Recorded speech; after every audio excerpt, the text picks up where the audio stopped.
Asia cup இன்றைக்காவது சூடு பிடிக்குமா அப்படிங்கிற எதிர்பார்ப்போடு இருக்கக்கூடிய ஒரு கிரிக்கெட் ரசிகனாக கிரிக்கானந்தா கிட்ட இருந்து இந்த ப்ரிவ்யூ.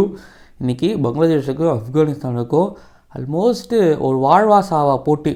சூப்பர் 4க்கு போகணும் அப்படின்னா இந்த போட்டியை ஜெயிச்சாகணும், கட்டாயமாக ஜெயிச்சாகணும். நெட்டு கொஞ்சம் ரொம்ப முக்கியம். பேசுவோம் நிறையாவுக்கு.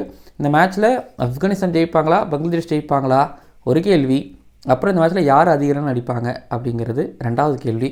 பார்த்து ஆன்சர் பண்ணி விடுங்க. புதுசாக வீடியோ பார்க்க வரீங்க அப்படின்னா மறக்காமல் நம்ம சேனலை சப்ஸ்கிரைப் பண்ணிட்டு பாருங்கள். ஓவருக்கு 6 பால் தான், ஆனால் நோ பால் போட்டால் 7 பால் போடு. ஐபிஎல் பார்த்தியா? ஜெயில் லேடிஸ் அண்ட் ஜெயில் ஏஷியா கப் 2025 ஏஷியன் ஃபேமிலியில் அபுதாபியில் இருக்கக்கூடிய பங்களாதேஷ் வர்சஸ் ஆப்கானிஸ்தான் மேட்சோட ப்ரீ அனாலிசிஸ் இந்த ஸ்பெஷல் கிரிக்கானந்தா ஷோவில் பார்க்க வந்துருக்கிறீங்க. ஆப்கானிஸ்தான் அப்படி லேட்டாக உள்ளே வந்து டக்குன்னு அவங்க வளர்ச்சி வேற ஒரு இடத்த நோக்கி போய்கிட்டு இருக்கு. பட் பங்களாதேஷ் ஆப்கானிஸ்தானுக்கு முன்னாடி கிரிக்கெட்டில் ஒரு வளர்ச்சியை பார்த்தவங்க இன்னும் அந்த வளர்ச்சியை மட்டுமே பார்த்துக்கிட்டு இருக்கிறாங்க. அது இன்னும் முதிர்ச்சி அடையாமலே இருக்குது.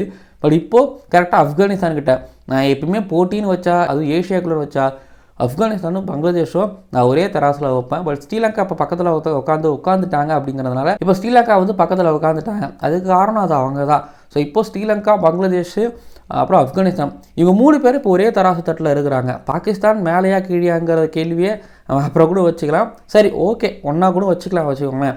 இந்தியாவால் அப்படின்னு சொல்லலாம். பட் இப்போ இவங்க விளையாடுன்ட்டு வேறு வெற்றி தோல்விகள் சதவீதத்தை வச்சும் சொல்லலாம். இப்போது இந்த 4 டீமில் 3 டீமையும் பிடிச்ச ஒரே குரூப்பில் போட்டு இப்போ அது குரூப் ஆஃப் டெத்துன்னு ஆக்கி இதுலேருந்து 2 பேர் தான் அடுத்த ரவுண்டுக்கு போக முடியும் அப்படிங்கிறத ஆக்கி அப்பா இன்னும் வேறு என்ன இருக்குது பாக்கி அப்படின்னு நீங்கள் கேட்குறீங்களா? ஆனால் இதில் ஸ்ரீலங்கா வர்சஸ் பங்களாதேஷ் கேம் முடிஞ்சிருச்சு. அது இன்ட்ரெஸ்டிங்காக இல்லை, ஆக்கலை. ஏன்னா ஸ்ரீலங்கா வந்து ஒரு குத்து அனுப்பிவிட்டாங்க. பட் இப்போ ஸ்ரீலங்காவுக்கும் பங்களாதேஷுக்கும் நடக்க போகிற மேட்ச் அதுவும் வந்து பார்த்திங்கன்னா ஒரு மாதிரி வாழ்வாசாவா போட்டி. அபுதாபி நல்ல பேட்டிங் ஃப்ரெண்ட்லி விக்கெட்டாக தான் இருந்துக்கிட்டு இருக்கு. ஆப்கானிஸ்தான் இங்கே ஃபஸ்ட்டு பேட்டிங் வந்து 188 புஷ் பண்ணாங்க. ஆனால் ஹாங்காங் கிட்ட நான் சொல்கிறேன் 15-14 ஓவர்ஸ் நல்லா போடக்கூடிய பவுலர்ஸாக இருக்காங்க. மீதி 6 ஓவர்ஸில் எடுத்துக்கலாம், பெரிய ஸ்கோர் எடுத்துகிட்டு போகலாம். ஆப்கானிஸ்தான் பொறுத்த வரைக்கும் நல்ல பேட்டிங் சைடு அதனால் புஷ் பண்ணி எடுத்துகிட்டு போனாங்கிறத தாண்டி லாஸ்ட்டு ஒரு உமர்சாய் வந்து செம்ம அடி அடித்ததுக்கப்புறம் ஸ்கோர் பிக்கப் ஆகி போச்சு. அடுத்து ஹாங்காங் வர்சஸ் பங்களாதேஷ் மேட்ச்லேயும் ஹாங்காங் ஸ்லோவாக ஆடினாங்க. பட் பங்களாதேஷோட இன்கன்சிஸ்டன்சி பவுலிங்னால அவங்களை கம்மிப்படுத்த முடிஞ்சது. எக்கச்சக்கமான டாட்ஸ் வச்சாங்க, ஒரு 60 டாட்ஸ் கிட்டத்தட்ட வச்சாங்க நினைக்கிறேன். I'm not wrong. அடுத்து பங்களாதேஷ் வந்து கொஞ்சம் ஸ்லோவாக எடுத்துகிட்டு போய் லிட்டன் தாஸ் ஹெரிடையும் கொஞ்சம் முடித்தாங்க. ஆமாம், அடுத்து பங்களாதேஷ் வர்சஸ் ஸ்ரீலங்கா மேட்ச் இதே அபுதாபியில் நடந்தது. அதில் ஸ்ரீலங்கா பங்களாதேஷை ஆரம்பத்தில் ஒரு குத்து விட்டு அதுக்கப்புறம் பின்னாடி வந்து பார்த்திங்க அப்படின்னா ஸ்கோர் பண்ணி அப்புறம் ஸ்ரீலங்கா ரொம்ப ஈஸியாக ரொம்ப கேஷுவலாக வின் பண்ணாங்க. அடுத்து யுஏஇ வர்சஸ் ஓமான் மேட்ச்சில் பார்த்திங்கன்னா 172 யுஏஇ அடித்தாங்க. ஆனாலும் பின்னாடி வசீம் கொஞ்சம் ஸ்லோவானதுனால ஒரு 200 போக வேண்டியது ஒரு 20-30 ரன் கம்மியாகிடுச்சு. ஆனால் ஓமானை அவங்க பெருசாக அடிக்க விடவும் இல்லை. ஸோ எடுத்து பார்த்தீங்கன்னா பேட் பண்ணலாம், ஃபாஸ்ட் பாலர்ஸ் இனிஷியலாக நியூ பாலில் கொஞ்சம் பேட்டர்ஸுக்கில் கொஞ்சம் திறற விடலாம், அப்புறம் நல்ல கிரிப்பு கிடைக்குது அப்படிங்கிறதுனால. ஸோ முன்னையும் கமெண்டில் சொன்னாங்க இது 2 பேஸ் விக்கெட்டாக இருக்குதுன்னு சொல்லிட்டு. ஸோ 2 பேஸ் விக்கெட்டாக இருக்கும் பட்சத்தில் இந்த டாட் பால்ஸ் வரதெல்லாம் பெருசாக ஆச்சரியம் கிடையாது, சர்ப்ரைஸ் கிடையாது. ஸோ 188 172 அது டே மேட்ச்சு. பட் சேஸ் பண்ணும்போது 140 வந்து பார்த்திங்க அப்படின்னா ஒரு 16-17 ஓவரில் சேஸ் பண்ணுறாங்கன்னா ஓகே, நல்ல ஒரு கிரிக்கெட் அபுதாபி கொடுக்க போகுது. முக்கியமாக அபுதாபியோட டைமென்ஷன்ஸ் வந்து பார்த்திங்க அப்படின்னா ஸ்ட்ரைட்டில் சின்னதாக இருக்குங்கிறதுனால அதையும் டார்கெட் பண்ணி ஸ்கோர் பண்ணுறாங்க. பெரிய சைடெலாம் யாரும் பெருசாக முட்டவும் மாட்டுறாங்க. பட் ஓமான் பேட் பண்ணும்போது மட்டும் அந்த பெரிய சைடை டார்கெட் பண்ணி அடித்தாங்கன்னு நினைக்கிறேன். ஓகே, இப்போ டைமென்ஷன்ஸு பிச்சு இதெல்லாம் பற்றி நான் ஏன் பேசுனேன் அப்படின்னா 2 டீம்லையும் நல்ல பவுலிங் சைடு இருக்காங்க. பேட்டிங் சைடை விட 2 டீம்லையும் நல்ல பவுலிங் சைடு இருக்காங்க. இப்போ நீங்கள் பங்களாதேஷில் எடுத்துக்கிட்டிங்கன்னா ரிஷாத் ஹுசைன் எனக்கு தெரிஞ்சு நல்லா போட்ட மாதிரி இந்த சீசனில் தெரியல. அவர்கிட்ட இருந்து ஒரு அவுட்ஸ்டாண்டிங்கான, அதாவது ரிஷாத் ஒரு எமர்ஜிங் நல்ல லெக் ஸ்பின்னர். அந்த பக்கம் ராஷித் கான் வேறு மாதிரி number 1 greatest of all time T20 அப்படிங்கிற ஒரு லெக் ஸ்பின்னர்.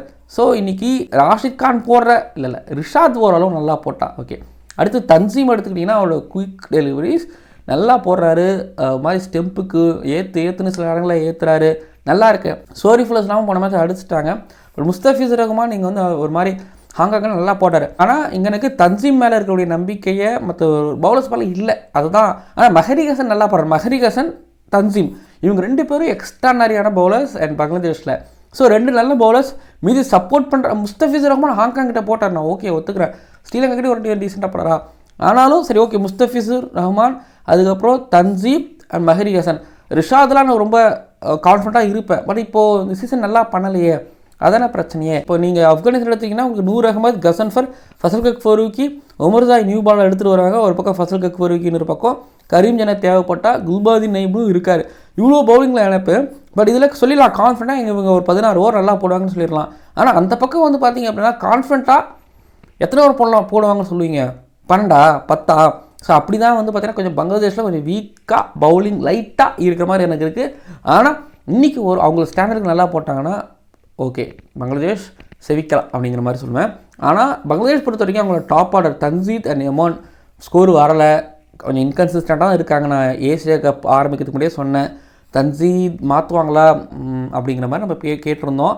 ஸோ இந்த டாப் 2 சொதப்பிட்டு இருக்கும்போது கீழே லிட்டன் தாஸ், ஹெரிரோய், ஜக்கர் அலி, மெஹதி ஹசன் இவங்கெல்லாம் வந்து பண்ணிட்டு வராங்க, நல்லா பண்ணிட்டு வந்துட்டு இருக்கிறாங்க பேட்டிங்கில்.